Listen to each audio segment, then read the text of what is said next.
আজকে আপনাদের একটা গল্প পড়ে শোনাবো। এটি আমার পড়া একটি গল্প। গল্পটা ছোট বাচ্চাদের জন্য। গল্পের নাম হলো পেন্সিলের গল্প।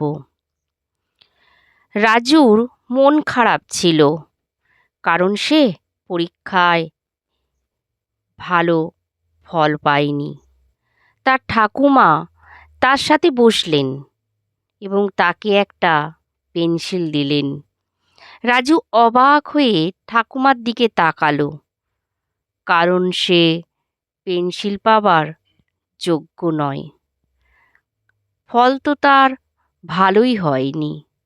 তার ঠাকুমা ব্যাখ্যা করলেন, তুমি ওই পেন্সিল থেকে অনেক কিছু শিখতে পারো, কারণ এটি তোমারই মতো।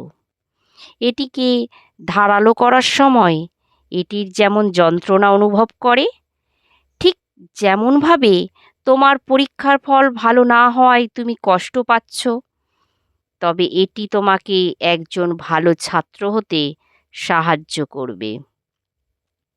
ঠিক যেমন পেন্সিল থেকে যে ভালো জিনিস আসে, তা এটির নিজের মধ্যে থেকেই আসে, তেমনি তুমিও এই বাধা অতিক্রম করার শক্তি পাবে।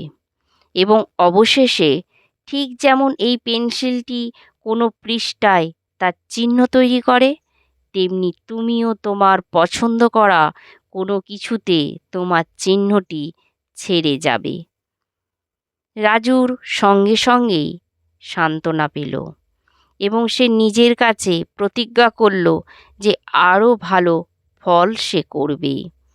এই গল্পের নীতিকথা হলো, আমাদের সকলের মধ্যেই শক্তি আছে কিছু হবার জন্য, কিন্তু চেষ্টা করে যেতে হবে।